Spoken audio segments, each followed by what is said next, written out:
Hey, is Dave there? As we rejoin the action, the chimp nest has been built, and now we're going to wander through the trees over to a water hole where we'll mount the game camera, and then onto a creek to see what surprises it might hold. When I heard that moose crash early on, I suspected that it ran out into the moose meadow or the swamp, but I also know of a water hole that's nearby, and I hoped that the moose might be there.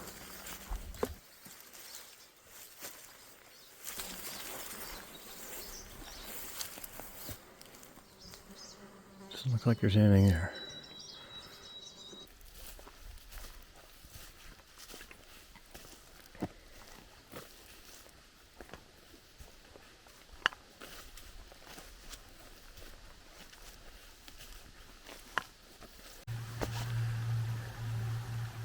So here we are. I found a small mountain stream. I hear that you can go after these little critters in the streams if you know where you're looking. So I'm going to try under a few logs here. I'll see if I can position the camera so you can see better. I'm not sure how to do that, so I might have to take a few runs at this. But I'll try. These two logs look like they're prime examples of what we're going after. So I don't want to tell you what it is. I won't ruin the surprise. But you know what? If it's nothing, then this will probably not make it into the video anyway. So let's see how we do. Okay, so the first log or two didn't work out, but I'm still trying here. And there's a good mix of rocks here, which could help. There's a nice hole here. I'm reaching down in, but I can't feel anything over here. I'll tell you what, if you can find these critters, it's something that hikers and outdoorsmen, they covet finding that, they're really special. So let me see if I can pick it off here. Nothing in there. Oh shit, hey, I got something. Hold on. Oh, just got away from me. I got it. Oh, yeah. So, trying out my water filter. I've got a new Be Free here. I need 1 more liter of water, probably for the trip. So I thought I'd do that little fun prank with you folks. And, I can't get the top off. And do the water as well. So let's see how it works. Apparently it's as easy as running it through. There you go. It's got a series of micro filaments or fibers that do the filtering, so it takes out all the beaver fever, giardia, whatnot, floaties and whatnot. So you got to wash it every once in a while. But that's the simplicity of it, is the beauty of it. So anyway, this water is probably, it's close to source. I know it comes out of the rocks over there, so it's probably very safe. But you can't be too safe with the water. You don't want to go home with the GI bugs. So anyway, that's that. You can see all the flies here. The flies are horrendous back here. So I'll probably have my beer up in the stand I see someone's built here. Well, let's see if this will follow me. I'm sitting up in the stand. Oh yeah, it's staying. And after that highly difficult search, I might as well have this very unusual brown crayfish. If you're wondering what I'm looking at from the stand, it's this beautiful meadow with poplar trees all around it. Great spot to have it with the stream here and running in the background. Must be very peaceful in the morning. Beautiful spot, and wow, I'm not sure what kind of gun that was, but that's quite a boom. I don't know if you heard that. But there are people that tend to target shoot out in this area farther over. And there's the stream below. Look down, see if I can bring it down.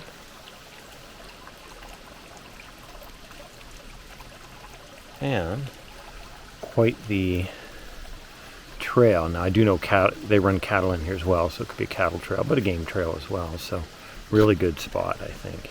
And just a great spot to take a break. If you're wondering what was flying around during those videos, certainly there was abundance of mosquitoes and black flies, but also there was a hatch of green lacewings going on, and that was a lot of what you saw. All right, well, let's see if we can get a little bit of dinner in us. It's about 6:30. Beautiful sunny evening. I thought some storm clouds are going to come in, but that didn't happen. So the big trick here is to get the little oven going, or the stove going. I'm going to put in some water here in a moment, but I got to get it lit first.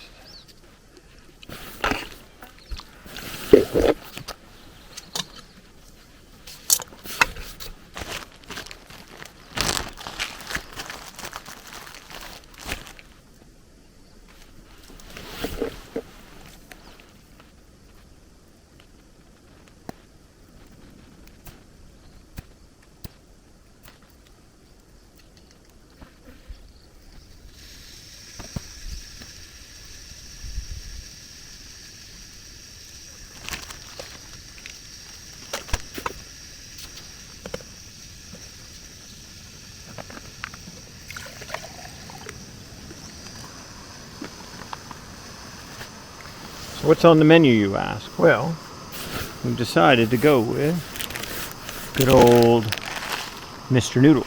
But I was thinking to myself, I have this big piece of cured meat, so I'm going to cut some pieces up and put it in with Mr. Noodle, and that should make a good starter.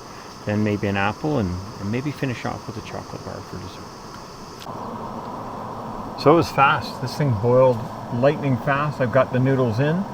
When once I get them cooked up, I'm going to put them in a secondary container so I don't dirty my boiling pot, and I'll cut in some of this cured salami or Thuringer. It should make a really nice meal. I'm kind of looking forward to it. So there you have it. That worked really well.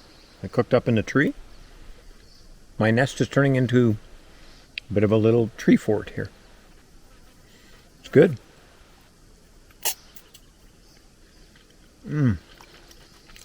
Sometimes a good old cup of noodles is good. What really is good, I have to share this with you, is the view.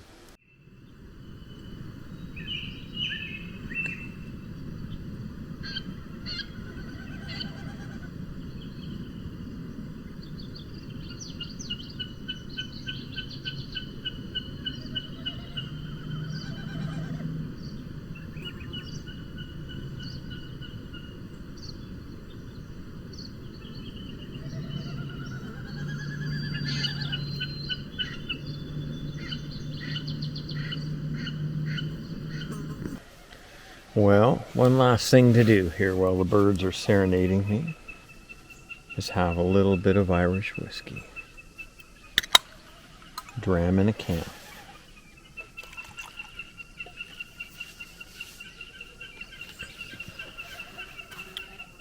Cheers. Have a good night.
So good morning. I slept well. The chimp nest, I would say, is a pass. Now, it wasn't perfect, so with a little more practice and maybe a little more time, you could build something that's more comfortable.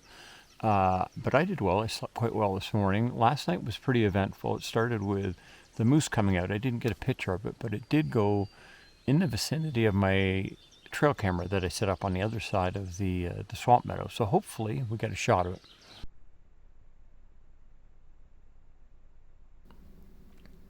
Now this is a little later in the evening. It's not at last light, but I'm willing to bet this is what I saw. And this is a mama moose and her calf going into the water hole.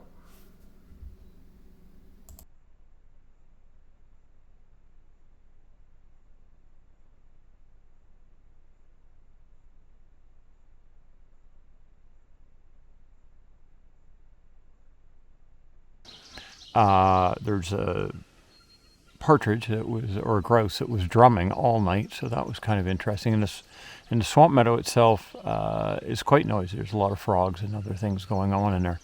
But there was one event last night, about two, that was worth mentioning, and that was, I'm in the chimp nest to avoid predators, and what I heard was some animal clearly in distress out in the meadow.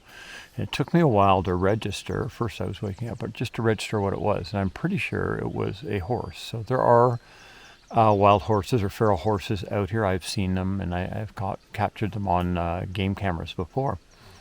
And it was clearly in distress. It was difficult to listen to.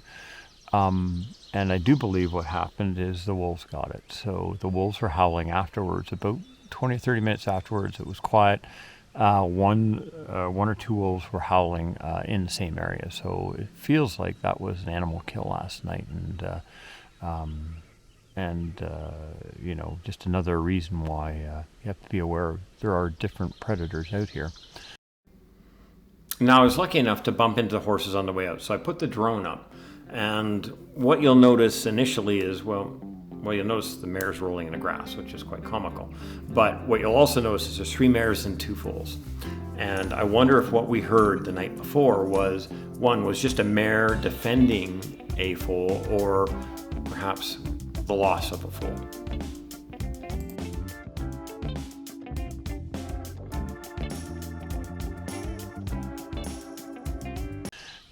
Lastly, in the early morning sky, I think I saw something that was probably the space station. It was sitting out. At first, I thought it was a helicopter. It was floating and kind of moving a little bit differently, bright like a planet or one of the larger stars. But it had a bit of a reddy color to it, and it was sitting on the horizon for an hour at least, until it disappeared behind the horizon. So I tried to take a picture of that. I tried to record some of the animal sounds. There was other movement around, so we'll look at the game cameras and see how it went.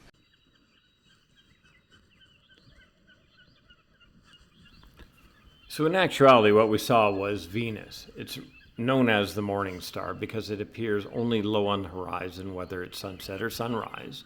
So this is Venus. It flickers and shows a bit of red because of atmospheric distortion.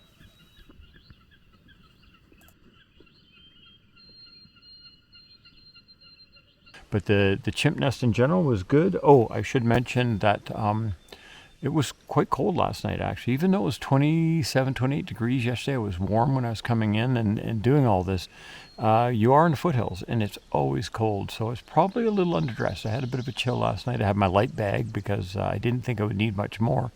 But it's cold this morning, and I bet you that it went down to 5 degrees, so that makes it quite chilly. Does a chimp nest work? Yeah, certainly. I felt safer, no doubt. But I think the key here is the risk. The risk of getting in and out of that chimp nest, going up and down the tree, is not worth it when you're out in the wild on your own. As I exit the bush, I get to think about how I felt on the way in. The anxiety, certainly the fear of the unknown, and how I feel now as I walk back towards my normal life. I've found with these small solo adventures that while there's risk and the potential for a negative outcome, I always emerge from the bush better for the experience.